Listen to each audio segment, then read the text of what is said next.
Welcome to another episode of Comedy Wham Presents with me, your host, Valerie, and sometime co-hosts, Ms. Purrington and Mookie. Those are my cats. ComedyWham.com is your place to go for features about all Austin comedy. In addition to podcasts, Comedy Wham brings you articles, album reviews, our advice column, Rochelle Takes on Comedy, our upcoming festivals page, and that we list festivals from across the country and even across the world. And our 2023 Cap City Comedy Club FPIA contest page is live, posting the results as they happen.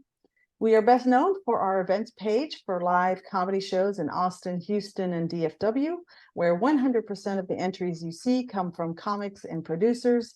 If you want your show featured on the calendar, simply click the Submit a Show button from the top of the homepage or events page and complete the short survey. It's free and easy. Tag us on your Instagram stories and we'll share your show promo to our Instagram followers. Want to support these resources that we provide? You can donate to Comedy Wham on PayPal, Venmo, or even Patreon. Click Support CW, the little icon on the top right of our homepage, to see the ways that you can help us. And now back to our podcast. Launched in 2016, the podcast project brings you funny people and their stories. As a fan, I like to delve into a comic's background and motivations, and will usually take a detour along the way. Consider the interview a way for you to get to know the folks that make the comedy scene as fascinating off stage as it is on stage. If you like this podcast, please rate and review us. Today, I am talking to somebody who is originally from Alabama, trained in Chicago, and is now based in Los Angeles. You've seen him all over TV, whether you realize it or not. I watched his highlights reel, and I'm like, oh, I've seen that. I've seen that. I've seen that. And now you're going to get to know his name as well and all of the projects that he's been on. You can hear his Bullies podcast with a fellow high school band geek, so we're going to get into that. And we're talking to him because his LMAOF Los Angeles episode is out this August. LMAOF features the up-and-coming comedians of OnlyFans. And if you haven't figured it out, we've been talking to a few of the LMAOF Los Angeles comics. And as I have done my research, this pair of three, this trio of three that I've been talking to, they're all best friends. They all talk about each other. So it's really funny. And now finally, Comedy Wham presents our guest, Martin Morrow. Hello. Hi. How are you? I'm good. In your case, it was a lot easier to say you've seen him all over TV than try to list out every single credit you have. I mean, I was really, really impressed by how diverse and broad your appearances have been. Thank you. So that's very cool. And then the other random trivia thing is, I hope that we can get into this, but I didn't introduce you by your middle name, but I hope there's a really cool story to that middle name that you have. I mean, sort of. So my full name is Martin Mandela Morrow. Essentially, before, when my mom was pregnant with me, my dad was going through, I don't want to call it a militant phase, but he he just wanted me to have a very black name, and I'm appreciative of it. So Martin is after Martin Luther King Jr. Mandela is after Nelson Mandela. And I don't think we anticipated. So my cousin is Mandela Barnes, who ran for Senate of Wisconsin, and so it's that was always, like, growing up, a point of contention of, like, who took whose name, even though he's a little bit older than me, but I still feel like he took my name. So Well, I feel extra dumb because I honed in on the Mandela, but you are young enough that I thought the Martin would have been for Martin Lawrence.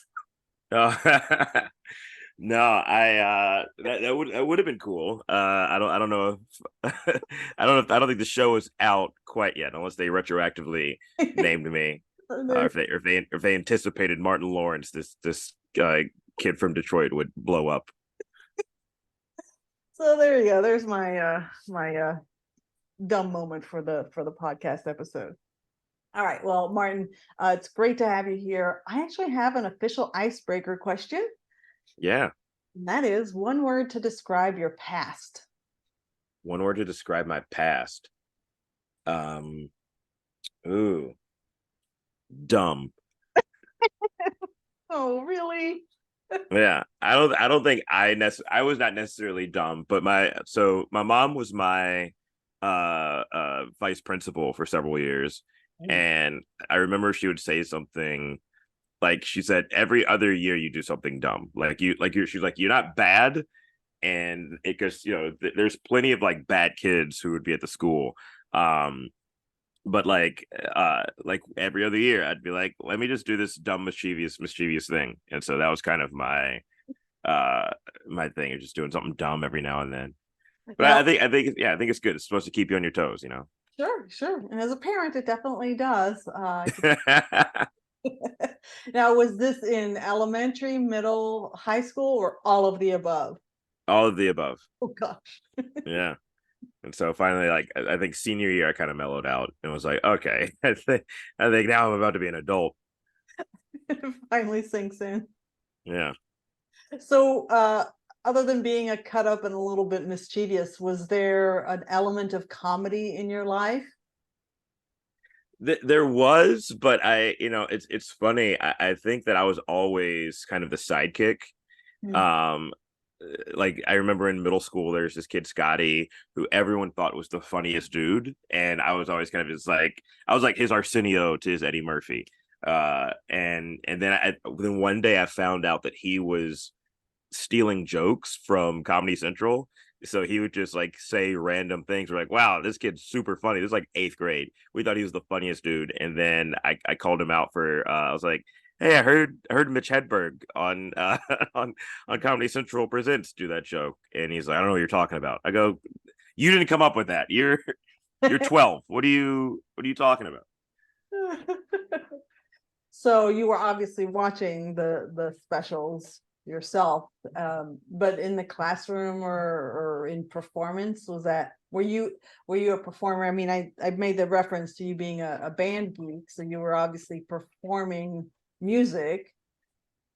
Yes, I mostly did that. I did start doing theater kind of later on in high school. I was in a musical, and then in college I kind of expanded upon doing theater because I enjoyed it. I almost minored in theater, but I would have had to stay at Auburn an extra semester just to do one credit, and I was like, that didn't really seem worth it. And then in hindsight, I found out that my entire degree is worthless. So it really didn't matter in the long run. But yeah, I wasn't as performative as I am now. I kind of like to be more so behind the scenes, and I always thought that that would have been my path. But you know, the divine entities of the world took me a different path. Yeah. So what may I ask what your worthless degree is? Yes, my degree is in radio, TV, and film. Oh, Yeah, the film part. I mean, that's the yeah, I'm in LA. Well, I mean, now not so much while there's a strike, but radio is not. Podcast killed radio. Uh, TV, no one really watches. Like I should have got a journalism degree or something, but it's fine. I don't think any of them really matter now. So everything's different. well, one of your other talents that I don't, people that know you may not realize this, but you are like a writer, Hmm. and copy editor. So that's, kind of a, a good skill to have. Again, now that everything is on strike, you may not be able to practice it in your chosen profession, or trade. You can still do stand up, but Hmm. I mean, that's a good skill. Have you always felt or recognized your ability to write? I did. I used to win a lot of like essay contests throughout high school, especially. So I won it was the Coca-Cola Martin Luther King I Have a Dream contest, and it was like a $1,500 scholarship. So I think I won that. I want to say in like 10th or 11th grade. Um, but yeah, I always enjoyed public speaking. Like I never was afraid of that, and I enjoyed writing, and especially like things that dealt with my personal life or things that um dealt with like race or inclusion, all stuff that's literally been important to me since I was a kid. Yeah. Yeah. Uh, is that, does that harken to your parents, or does that harken to living in Alabama and, living in the South? Where do you think that comes from? I think it's a mix of both. More so probably my own experiences of living in Alabama, but I think as I've gotten older, I tell people all the time, every place has the South. Like if you go to Illinois, there's a part where it's like, you could throw a rock and it feels just like Alabama. Indiana primarily, but that doesn't we don't put those in the same umbrella. Like the Orange County is essentially a version of the South. Texas, I mean, it is the South, but Southwest, but you know what I mean. You guys have your mud holes too. So yeah. Um, I've mentioned a couple of times now that I talked to Brandy Denise and Mateen Stewart, who, the three of you are on that Los Angeles OnlyFans episode. And unlike you, you went to college in your home state. You didn't escape the Mhm. state that you were raised in. So what did you feel like doing after you graduated from Auburn? So for me, I'd wanted to be a director, Hmm. and I wanted to do whatever I could in the film industry. So my senior year, I interned at Ugly Betty, but it was their last season. And they didn't know it was going to be their last season. Like I'm there interning, and the crazy part is I had two options. Like I got the Ugly Baby internship first, or Ugly Betty, excuse me, Ugly Betty internship first, and then like a week later, MTV called and they're like, "Hey, we'd love to have you on as an intern." And I was like, "Oh, I'm already doing this other one." And now I look back and literally mid-season, Ugly Betty gets canceled while I'm there, and that's when I was like really diving into doing stand up as well. Like I get to see like Aziz Ansari and Donald Glover and Peggy O'Leary and all these people perform on a regular basis in New York, and I would do open mics and stuff, and it would just bomb horribly in New York because I was coming in with like this 21-year-old Alabama perspective, and I had kind of a chip on my shoulder and stuff like that, and I was doing like a lot of characters and things of that nature. Um, and fast forward, like if I had like the person who ended up going with the internship at MTV is now like head something or other of Comedy Central. So it's crazy to think like, oh, she has like a whole family, and I'm like a lowly stand up comedian in LA, like in a 1 bedroom apartment. Like I saw their wedding photos. It looked incredible. It's like, yeah, you can afford an incredible wedding with MTV money, with Viacom cash. So yeah, I'm sure there's an alternate universe me who took that path and is Yeah. probably 6 foot tall now or something too. So But you got to work on a project with, American Ferrara. yeah, yeah, American. yeah. America, yeah. Well, I mean, I met her like once, so I don't know. Yeah. Vanessa Williams is very sweet, so that was kind of cool. I got to meet Vanessa Williams. That is cool. Yeah. So I was wondering when the stand-up comedy bug was going to start, creeping in, and you said you did start doing some open mics. What was the impetus for doing that? Just So these other big names, and you're like, oh yeah, I'm going to go do this now. no, I actually started before. So I started when I was about 18, 19 years old, at college, at Auburn, where I went. And I started in a duo with my best friend, Josh, and we went by Tubby and Martin. Hmm. And the way we kind of got into it was our friend group it was like five of us who went from our high school in Trussville to college at Auburn, and two of them had previously dated, but she cheated on him while we were like three of us were seniors when they were freshmen in college, and Uh, she had cheated on him while he was away at college with his best friend's younger cousin.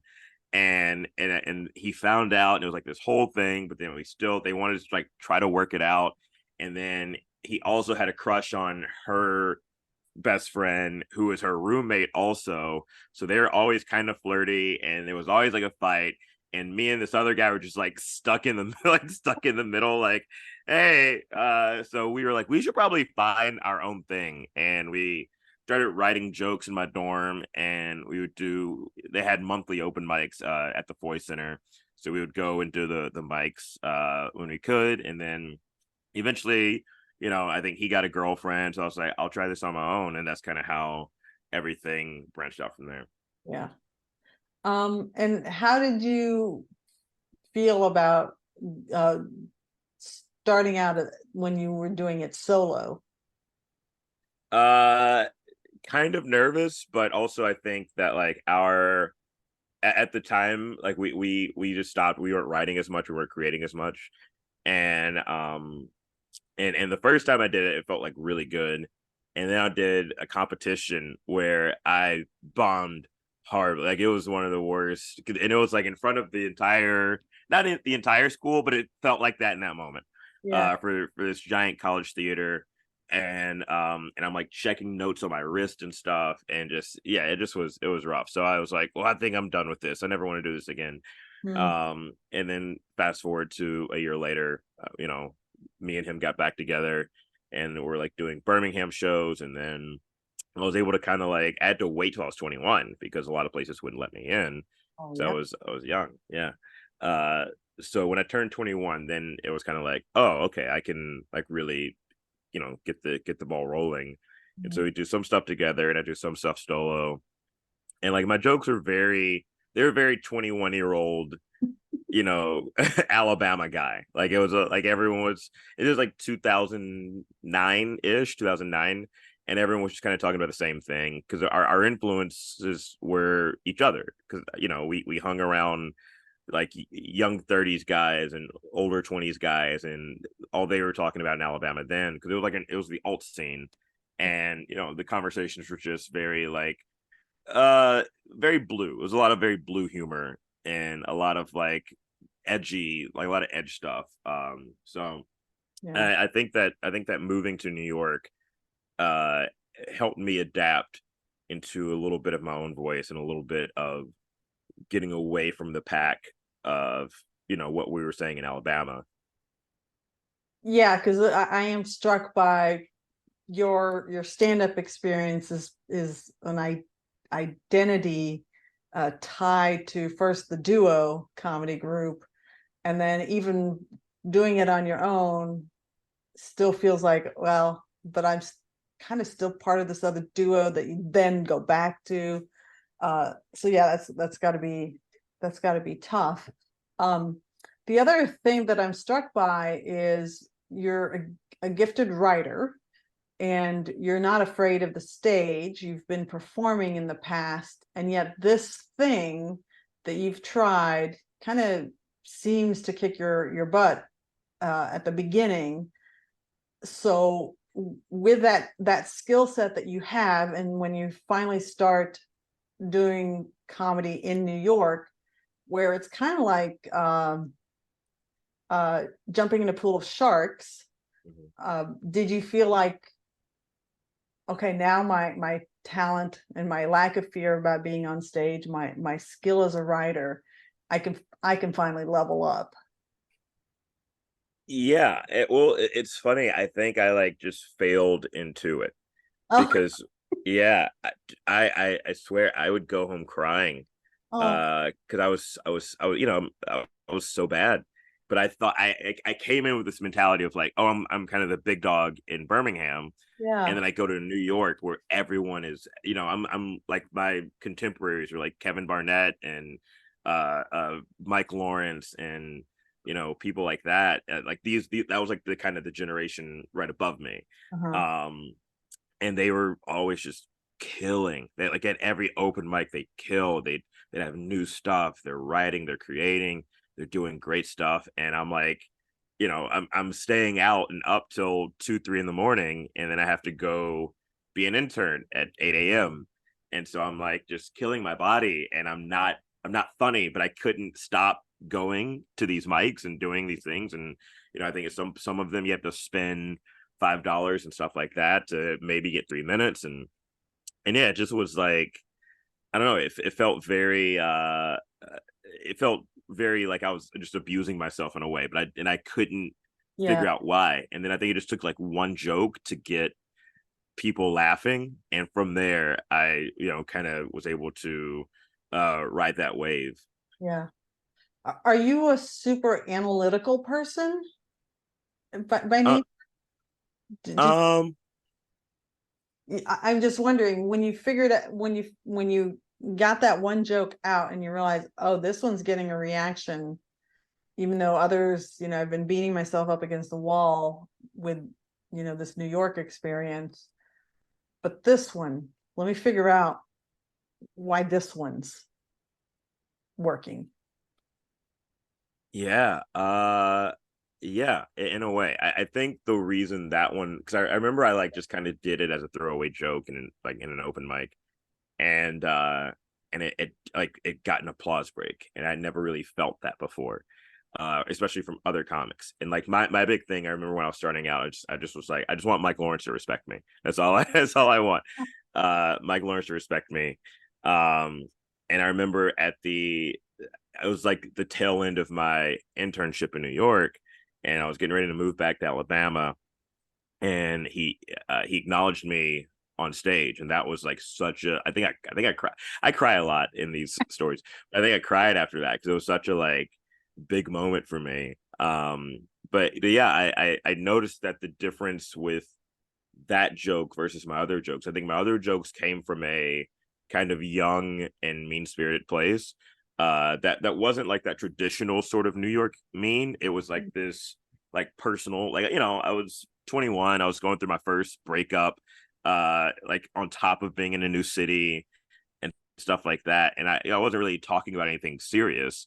um and then I finally kind of figure out like, oh, I can be myself but also talk about something that's funny, and it doesn't have to be necessarily about me in particular, but I can talk about being black, or how I look, and that kind of experience and how I think. And that was sort of the bridge that opened uh up to me finding, I don't want to say my voice, because I feel like that's an ever-changing thing, but finding what was funny and what was good. That's huge. That's a huge pivot in understanding what your role is on stage. Like I watch a lot of comedy, and I I know exactly the type of comedy. I suspect that I know exactly the type of comedy that you're doing, and it's the image that came up in my mind is the comic that just decides, well, they're bombing, so they're just going to start insulting the audience. And that's not what I'm saying that you did. It's just that's the image that I got. And it's like, when you realize, well, you don't have to insult the audience, you just need to figure out what you want to say and say it in a, get to the funny part of what you want to say, and that way you don't have to use the crutch of insulting the audience, or being mean to whether it's the audience or just some entity. Yeah. So yeah, I like seeing an evolution in a comics development, where they go from they're clearly using a crutch of some kind, and then realizing, oh, there's actually a way to be funny without that crutch. And it's like watching a sculpture unfold. Okay, enough philosophizing from No, me. that was a beautiful analogy. I was like watching a painting be made. So did you end up going back to Alabama after that epiphany? I did. So the internship ended. My lease was up. I'd ran out of money because I wasn't really getting paid at the internship. Yeah. So my and I had talked to I remember talking to some of the, because I was a production intern. And I remember talking to some of the PAs, and I was like, yeah, I kind of want to move back here, do more PA work, and like look for that. And they're like, don't do that. They're like, it said all of us started off with this dream or goal of, I want to be a writer, or I want to be a director, or I want to be an AD, or I want to be an actor. And then they ended up going into being production assistants, and it's good money, and it's, you know the hours, you know where you're going, and they just kind of got stuck in those roles. And so the warning was like, don't, if you do PA work, you're going to be doing PA work, and you won't have time for the stuff that you really need and want to do. So focus on that. So I went back home to Alabama, and my goal was to move back to New York either that fall or or the following spring.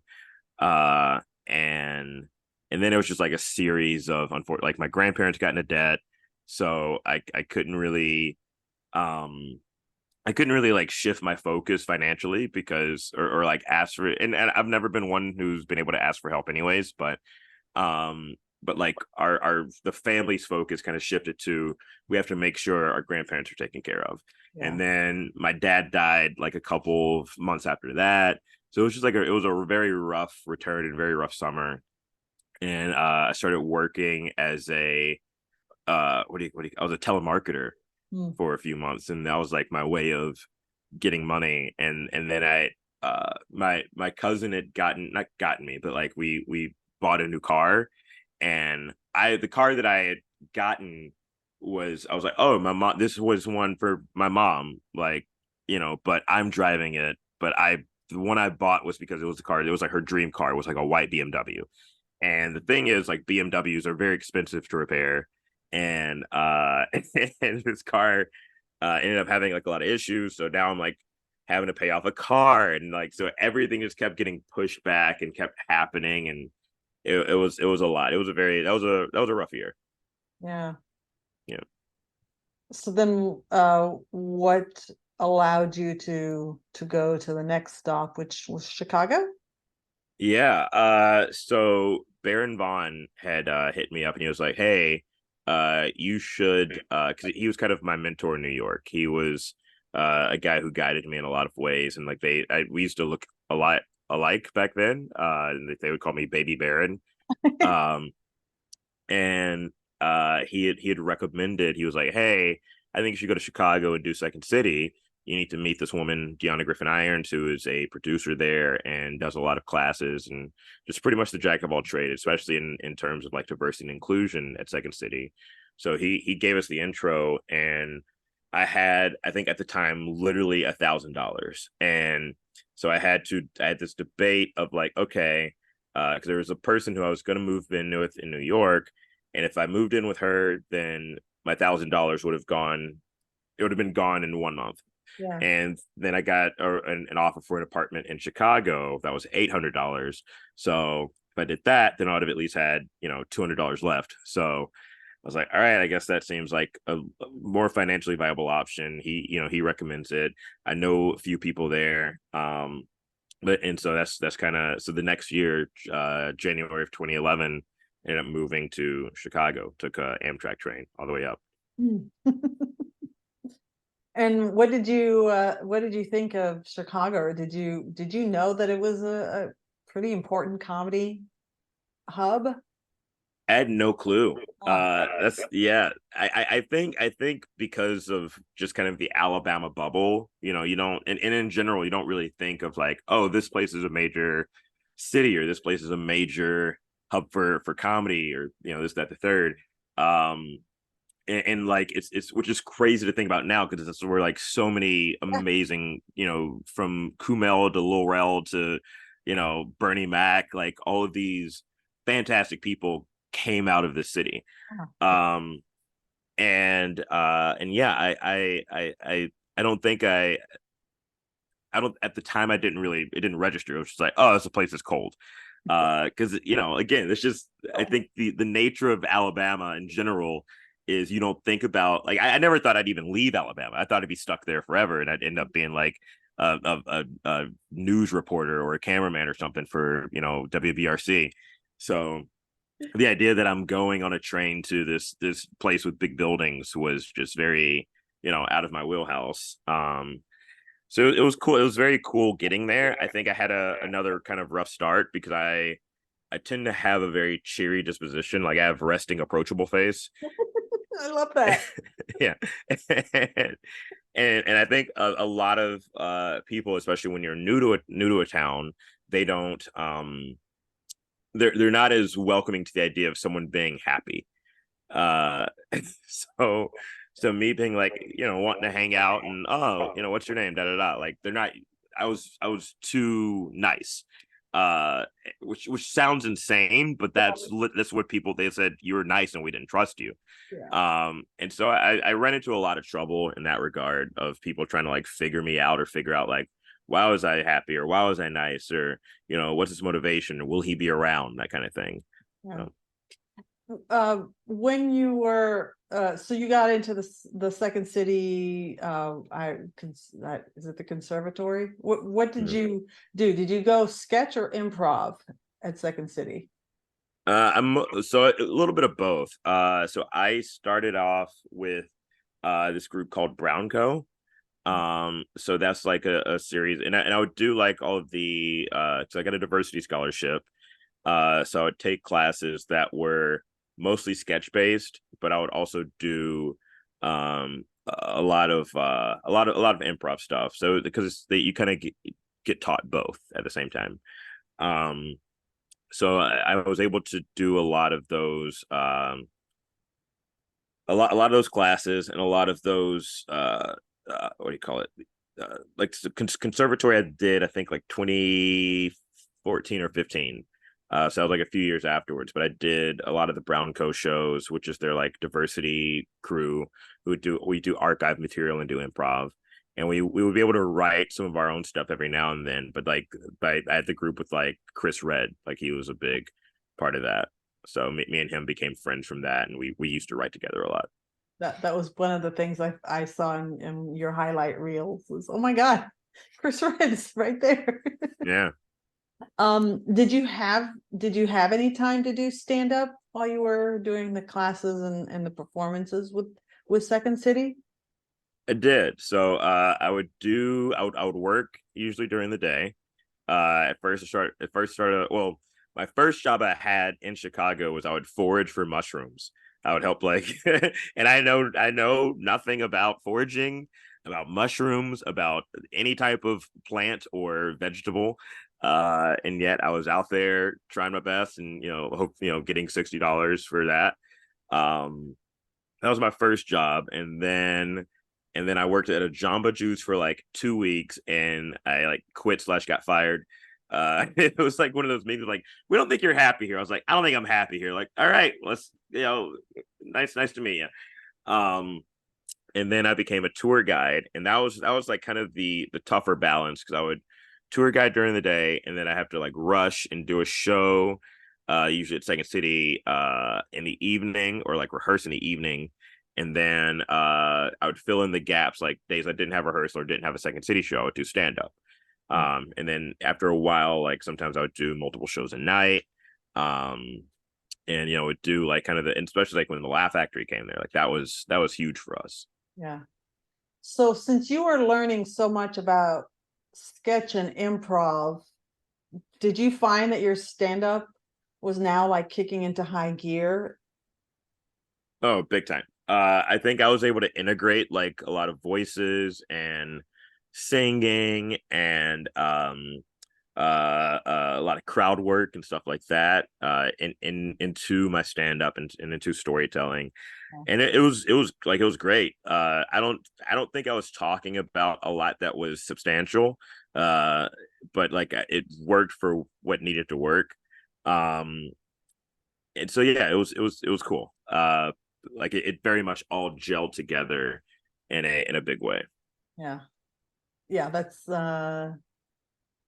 constant thread that I've observed from my conversations is, if you can learn how to do sketch, if you can learn how to do improv, it's going to impact your abilities as a stand-up performer, and vice versa with the others as well. So how long did you end up staying in Chicago? And did some of the acting things start coming through? Because Chicago is a fairly, active film film and television scene. So were you starting to pick up some of your acting work? Yeah. So I was in Chicago in total in 7 years. I left briefly and then came back in 2012. So from 2012 to 2017, I was in Chicago, and I visited LA for the first time in 2013 because there was like a manager who was like looking at me, and he was like, "Oh, I think you should move out here." And I was like, "Oh, I love it, but there's like a few more things I need to accomplish and like finish out." Um, but yeah, it was that's when more acting stuff started coming through. I got like I got an I went through like a few agents out there, um it was weird because I think a lot of I would like looking back, I had auditions for Chicago PD and Chicago Fire and all these different shows that were, kind of big deals. But I cared so much about being like likable, or I would get in my head. Like I was very invasive of my own brain, Huh. and I think that it can become a trap in a lot of ways. Uh, so I wasn't really book. I would book some stuff like commercials every now and then, or an industrial every now and then, but I was so nervous about everything and about wanting everyone to like me or to want everything to go super well that I forgot to just kind of treat myself nice and just kind of relax into the moment. So I didn't book as much then that I think if I had the mentality now, I probably could have. But this also hindsight's 2020.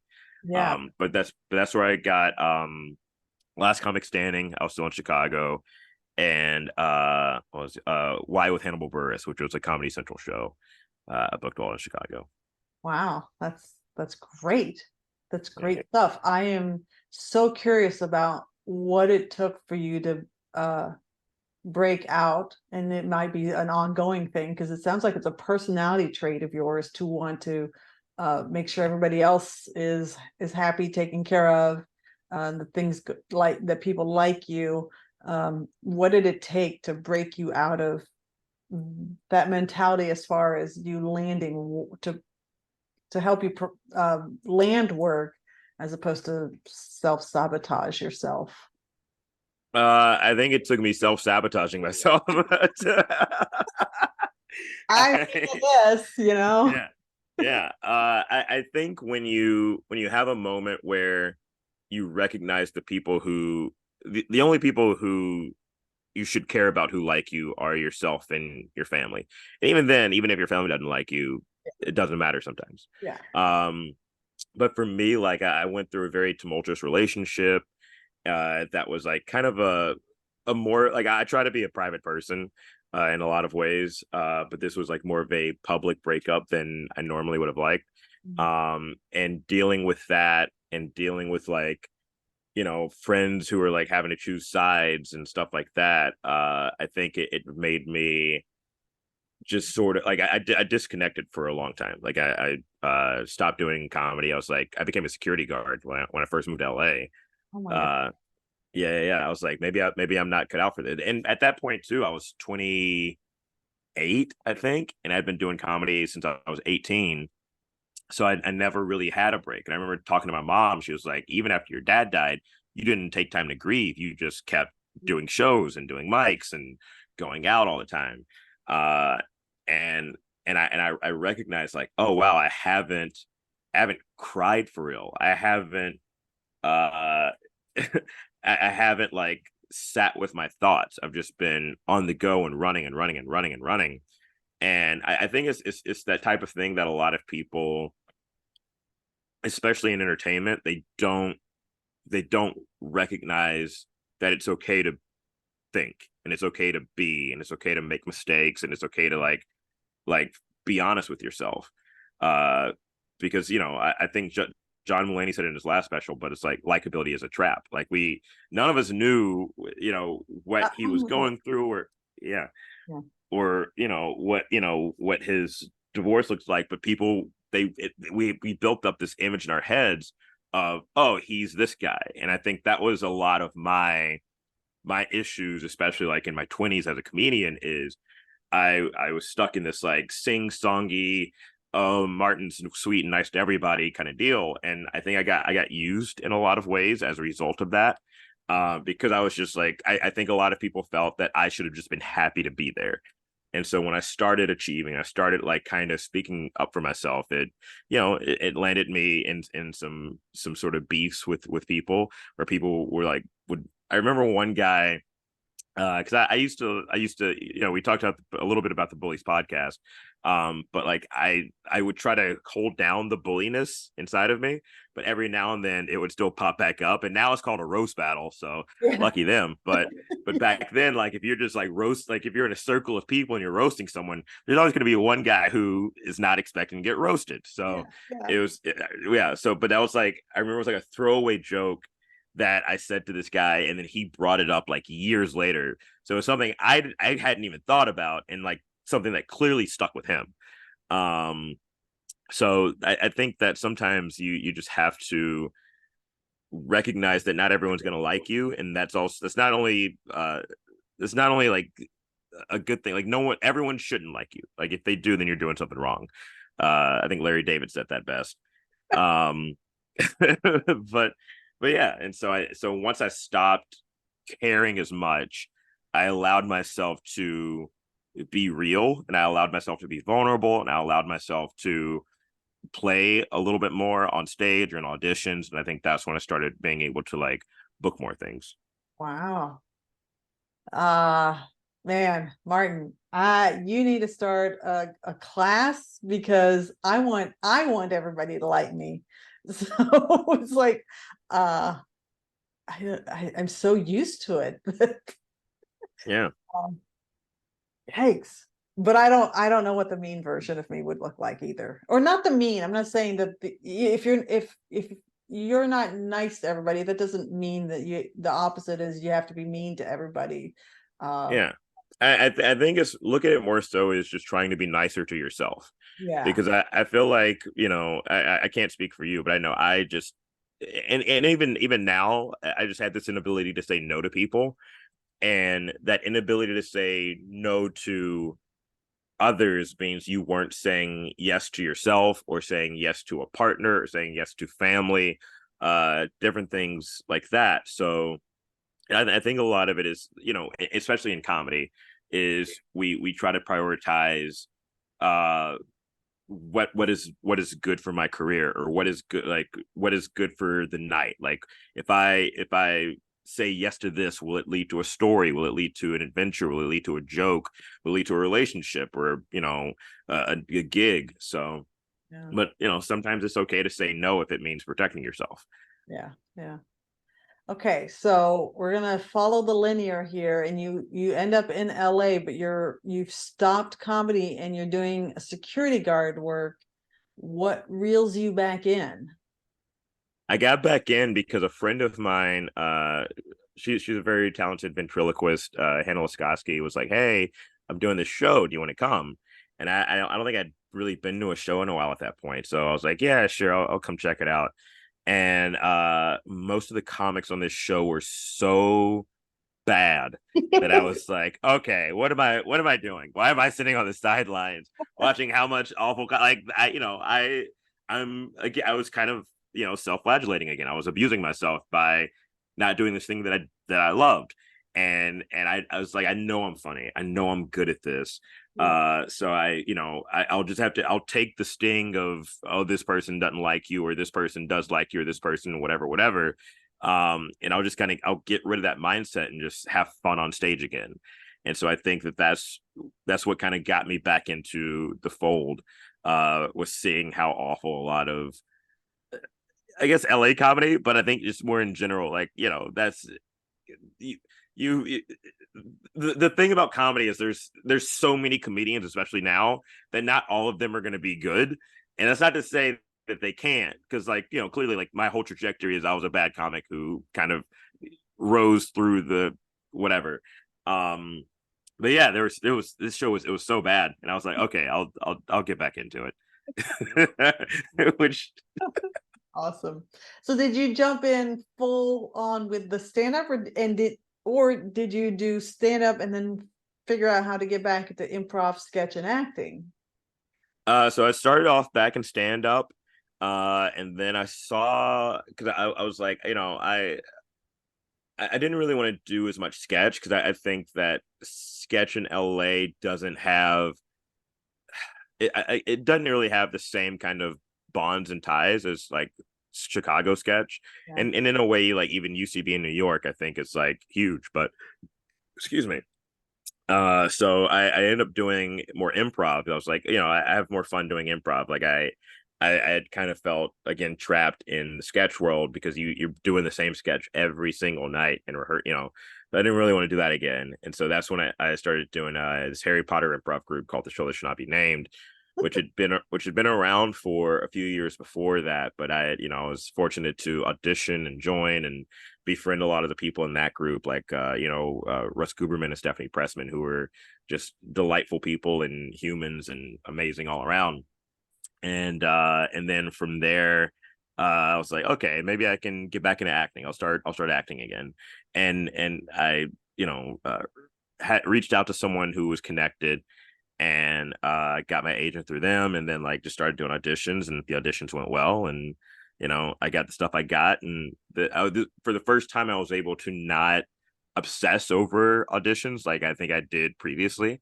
So Yeah. like if I would go in with the mentality of I'm going to come in prepared, I'm going to know all my stuff, and then as soon as I get done with this audition, I'm going to throw it away out of my brain, and until I get the call back. And if I don't get the call back, it's okay.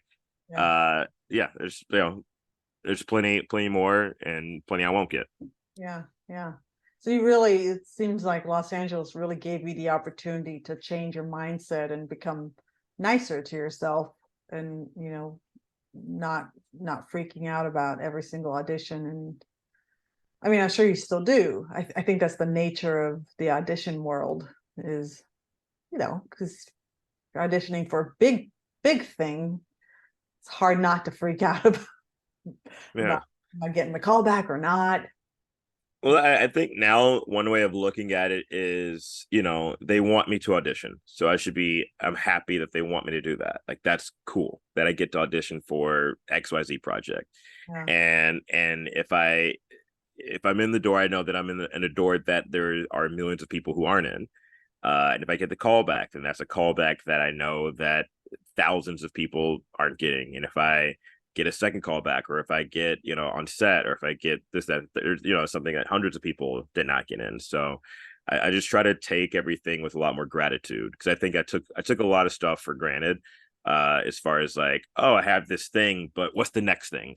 And now I'm just kind of able to be like, I'm happy I have this thing, or I'm happy I got the opportunity to do this thing, or I'm happy I got the opportunity to meet this person. So that, that's just just a different way to look at it. This is such an interesting bookend to my conversation with Brandy, because she is like polar opposite. Like, she's always thinking about the next thing.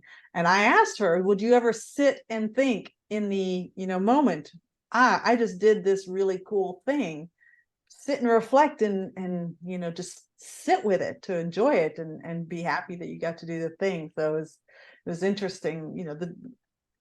There's all sorts of philosophies about life and accomplishments that come through when I talk to comics, and it's just interesting the bookend here with her conversation.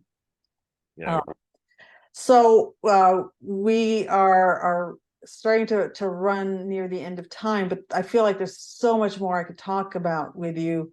I am obliged to cover the OnlyFans and the LMAOF special.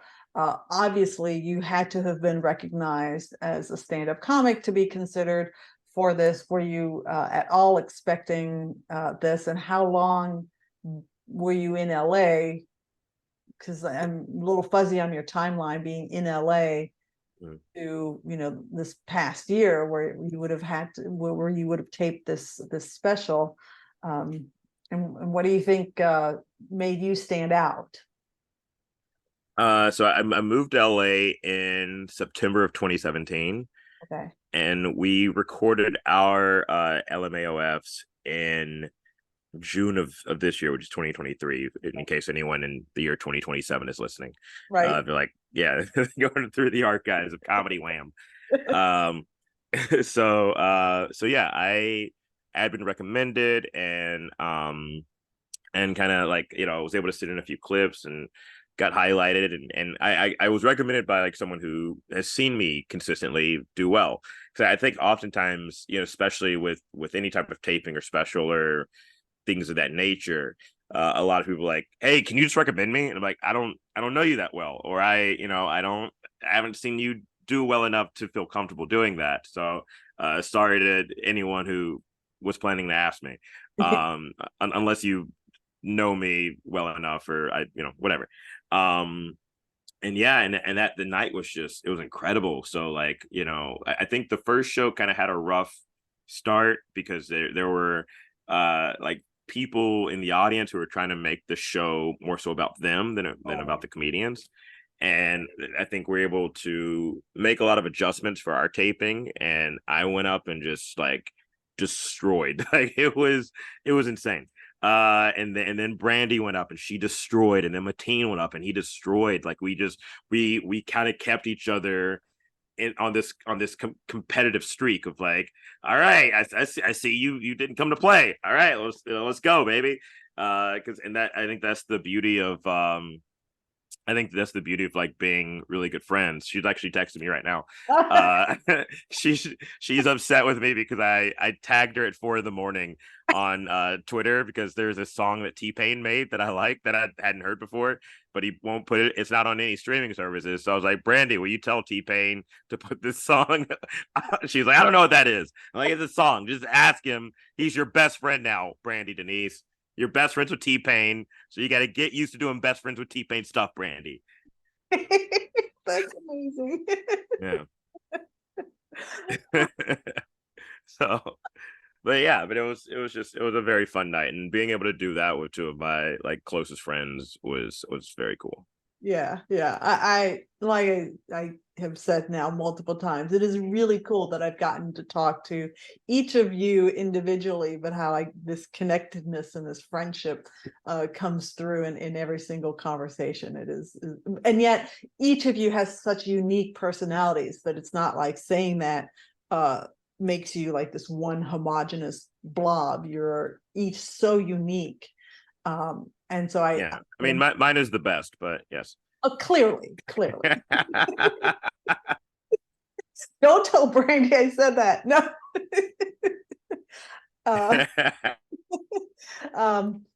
Okay, so I'm gonna try something that I haven't tried with anyone yet. So you're gonna be my guinea pig.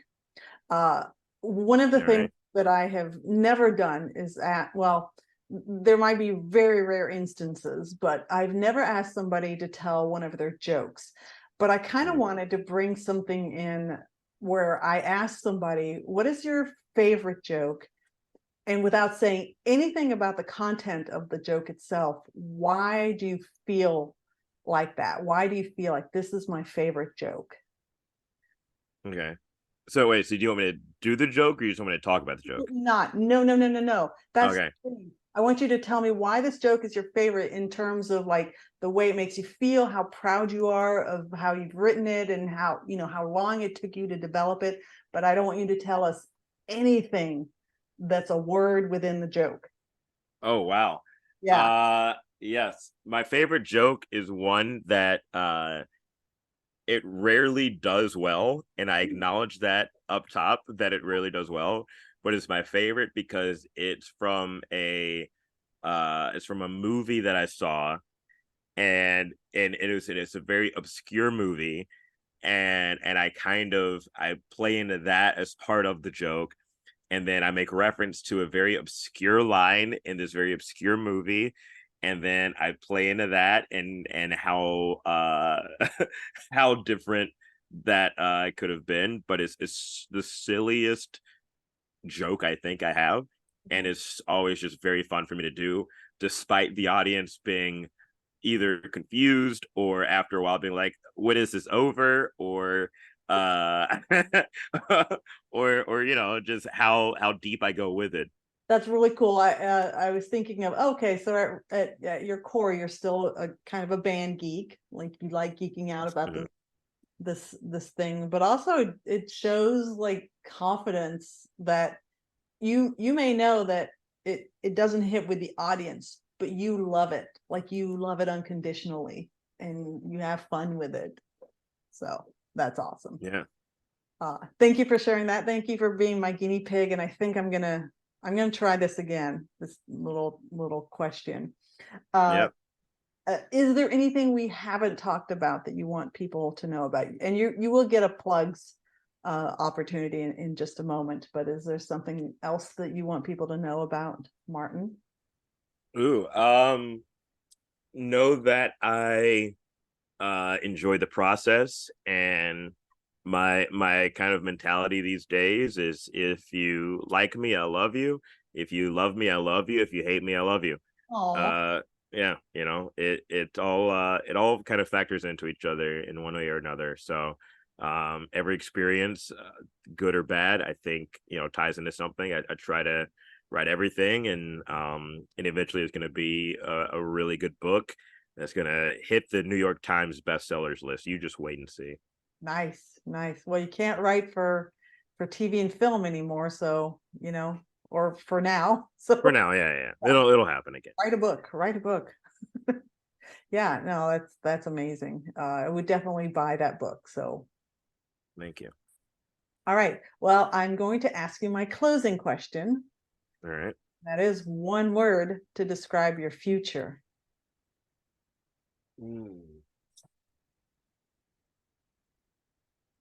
Rich. Now, I love this combination, dumb and rich, for your past. And this conversation has been anything but indicative of a dumb past. Yeah. Maybe silly. I think rich isn't exclusive to money. So That's true. Yes. yeah. That is true. I mean, I will be rich this after I sell this book, my best-selling autobiography. Yeah, if you manifest it, it will happen. It's gonna happen.